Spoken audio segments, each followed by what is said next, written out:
que é uma interlocutória apelável, para ver se todo mundo entendeu. Interlocutória apelável é aquela interlocutória que não é agravável. Não? Interlocutória apelável. A interlocutória apelável, no sistema novo, ela é curiosa, porque quem pode recorrer dela não é só o vencido. O sujeito que é vencido na sentença, ele pode apelar contra a sentença e contra as interlocutórias. Pode, inclusive, apelar só das interlocutórias. Veja que situação curiosa. Ele pode dizer o seguinte, se a sentença é contra ele, ele vai dizer o seguinte, eu não vou apelar da sentença, mas quero apelar das interlocutórias. É possível isso? É. Se ele apela só das interlocutórias, a sentença ainda não transita em julgado, embora não tenha sido apelada. Por quê? Porque, a depender do resultado dessa apelação, a sentença pode cair. A sentença pode cair. Então, o vencido terá duas opções. Ou ele apela, ao menos duas opções. Ou ele apela das interlocutórias e da sentença, e aí devolve tudo para o tribunal, tudo. Ou ele apela só da sentença, e ao apelar só da sentença, as interlocutórias precluem, há preclusão aí. A interlocutória não preclui mais. Equívoco. Se a decisão é recorrível e eu não recorro dela, preclusão. Então, interlocutórias não recorridas por ocasião da apelação, precluem. Ou eu recorro só das interlocutórias, e aí fica pendente a seguinte questão. Subirá a apelação, o tribunal vai examinar essa apelação contra a interlocutória. Se, porventura, o tribunal der provimento a essa apelação, a sentença cai. Se o tribunal negar provimento à apelação, trânsito em julgado da sentença. Também. Pois bem, o problema, meus caros, é que também pode apelar contra as interlocutórias o vencedor. O sujeito é vencedor na sentença, mas ele pode impugnar interlocutórias proferidas contra ele ao longo do processo. Só que aí tem um problema. Como é que isso vai ser feito? Se o cara ganhou, diz o código, preste atenção, ele vai poder apelar contra as interlocutórias, ele vencedor, estou falando do vencedor, o vencido eu já falei. O vencedor vai poder apelar contra as interlocutórias se o vencido tiver apelado contra a sentença. Então, o vencido apelou. Aí o vencedor vai ser intimado para contrarrazoar essa apelação. Até aí todo mundo entendeu, né? Intimado para contrarrazoar a apelação. Nas contrarrazões da apelação, o vencedor vai dizer o seguinte, olha, tribunal, eu ganhei. Ganhei. Só que a outra parte recorreu. Já que a outra parte recorreu, então eu também recorro das interlocutórias. E aí, nas contrarrazões,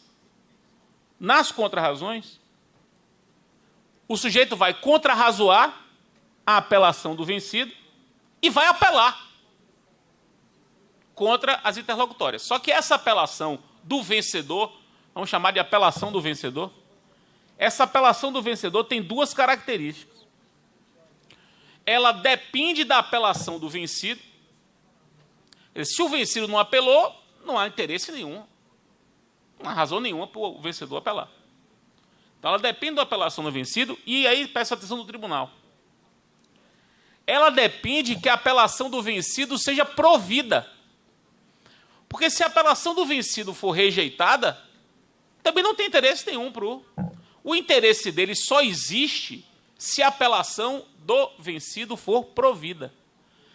Aí você vai perguntar, Fred, isso é um recurso adesivo? É a primeira impressão que a gente pode ter, né?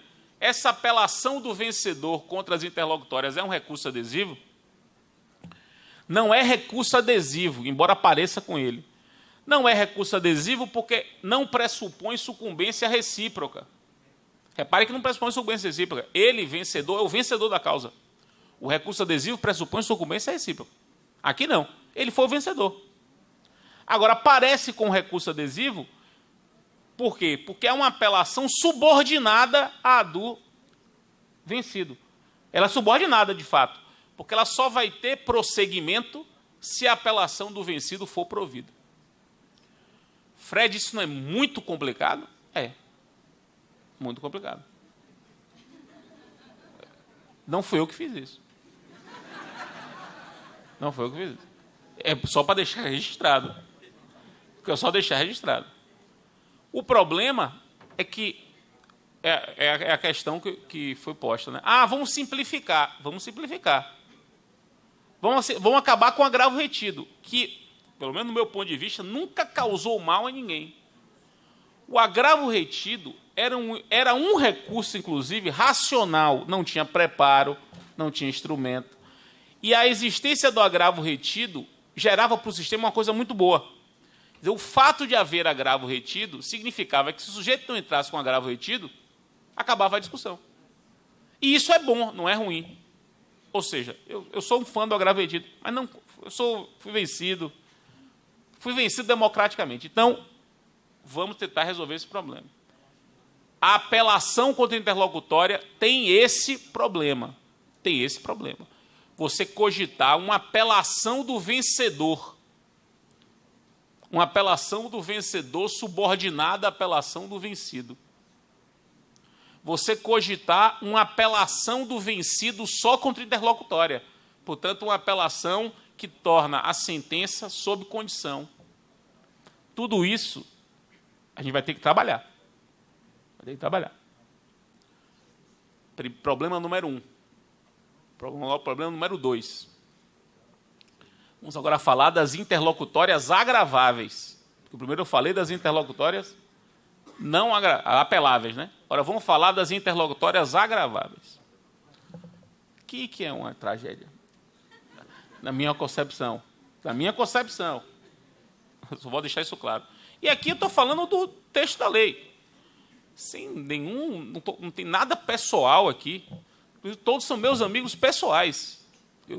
As pessoas que defendem isso são meus amigos pessoais. Tereza Vambi é minha orientadora e minha amiga pessoal. E ela é uma defensora disso.